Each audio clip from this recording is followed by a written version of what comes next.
ni amakuru ari gukomeza kugarukaho ku mbuga nkoranyambaga zigiye zitandukanye na bimwe mu bitangazamakuru bigiye bitandukanye. Aya makuru yabereye mu kigo cy'ishuri cya ESIR hariya i Musanze. Aya makuru ari kuvugisha abantu mw'abantu mwe. Abantu benshi cyane bari gukomeza kugaruka kuri aya makuru bitewe n'ibi bintu byabereye mu kizamini cya Leta. Birarenze. Ibitekerezo uraza kuza kuba wabyumva. Mu kigo cy'ishuri cya ESIR École Islamique do Ruhengeri, yego nibyo, umukandida wigenga yitwa Edith Mujawamariya yafatanwe telefone ari mu cyumba cy'ibizamini arimo areba ibibazo n'ibisubizo by'ibizamini. Agira ngo ikizamini bakoraga cyitwa Principles of Economics. Ikizamini niho cyari kiriho gikorwa. Uyu mukobwa witwa Edith umusuriveya agiye kureba abona afite telefone ari gukopera. Ikizamini cyaturutse hehe? Ikizamini byagenze gute? Dore ko ibi bintu ribu yaje kuza kuba yabyinjiramo. Ngo iki kizamini nk'uko uyu mukobwa atangaza, avuga ko ngo bagihawe kuri groupe ya WhatsApp iriho abanyeshuri bagera kuri 19 ku itariki ya 30 z'ukwezi kwa karindwi 2023 isa 2:53 z'umugoroba. Ngira ngo ni n'ibintu bigaragazwa kuri telefone y'umukobwa yakopereragaho, aho ubu butumwa cyangwa se iki kizamini aho yagihawe ko yagihawe kuri gisaha. Ibi bintu birarenze.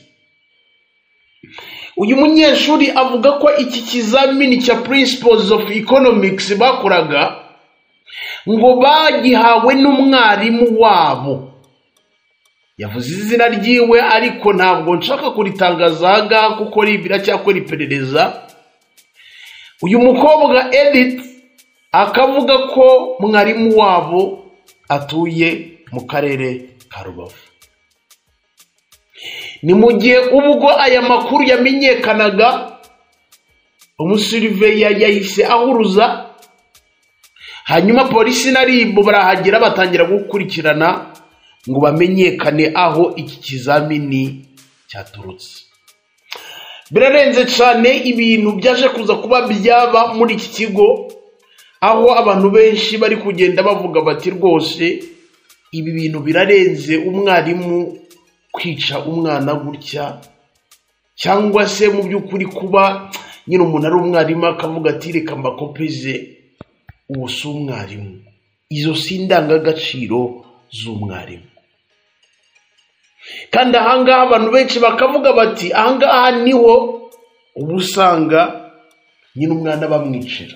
Ugasanga umwana uramukopeje, ntabwo akoze ibintu yarazi, yagera mu kazi ugasanga bitangiye kumucanga. Wenda tuvuga urugero ni umuganga cyangwa se ibintu bya ekonomi akora mu kigo runaka, umushyize hariya ngo yaratsinze, ngo yarangije Secondaire, yarangiza agahombya amakampani y'abandi. Birarenze cyane ibintu byaje kuza kuba byaba, ibintu byaje kuza kuba byaba muri iki kigo birarenze cyane. Amakuru anahari nuko hari abari kuvuga ko bishoboka ko aba banyeshuri bahawe iki kizamini hari n'abandi baba bagihaye.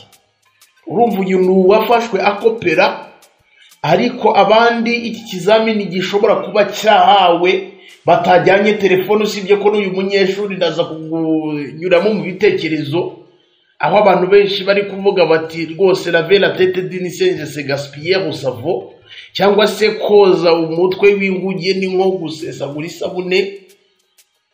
Ibaze umuntu hawe ikizamini aho kugira ngo ugikopere witurize bikarengaho ukajyana na telefone kugira ngo ujye ureba. Donc ntabwo yabonye umwanya wo kwiga ikizamini yabonye azatsindwa kandi afite ikizamini. Mwabantu mwe birarenze cyane ku buryo ibitekerezo byinshi cyane nubwo RIB iri gukurikirana ngo irebe mu byukuri uko iyi case imeze aho iki kizamini cyavuye.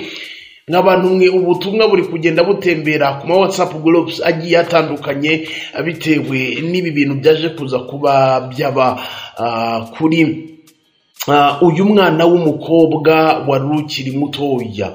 Undati hari ibitekerezo byinshi cyane aho wagize ati cyakoze uyu muntu nta kigenda cye, umuntu bamuhaye examen yayiga neza ngo abisubiremo kenshi kurinda ajyana phone mu kizamini, ati kananga ziragwira. Ngira ngo uyu mukobwa yahise, ngira ngo banza yanahise atabwa muri yombi,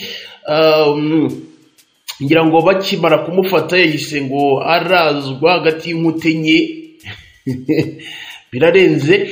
Hari abandi bagize bati erega ibizamini bya leta hari ababikopeza, bariya babitegura bafite ibintu ntabwo ari fresh, bafite bene wabo mu inshuti babyereka. Kuva primaire bamwe bajya ati kuva primaire bamwe bajya gukora barabyize, ni nka examen y'akazi abenshi tujya gukora, ariko hari abazi ikizamini. Aho munyumvire bini bitekereza abantu benshi bari kugenda bavuga. Ndati gukopeza umuswa ni nko guheka impyisi pe.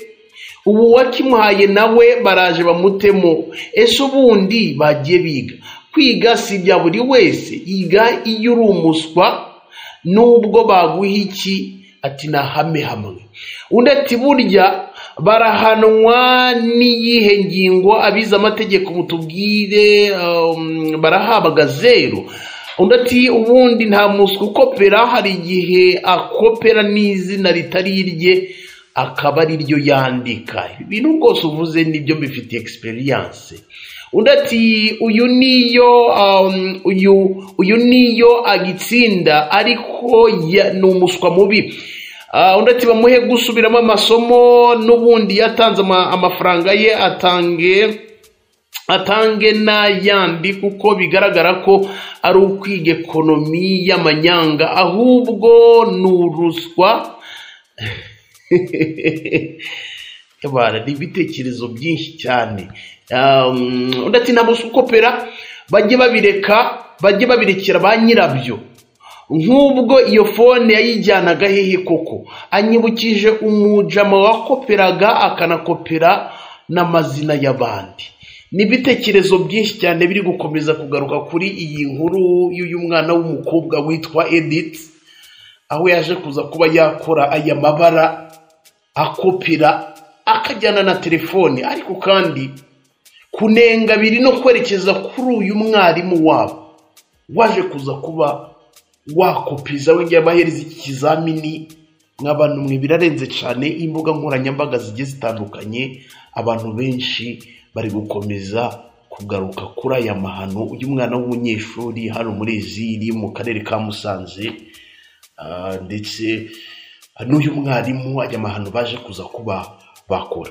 Ndabakunda, nitwa Shadu, iyi ni Shadu 250 TV. Niba utarakanze subscribe, like, share ndetse na comment, hanyuma nitujya dushyiraho inkuru zigiye zitandukanye ujye mu wa mbere bagenda bazikurikira 5 kuri 5. Hasta la vista, Uwiteka akomeze abarinde.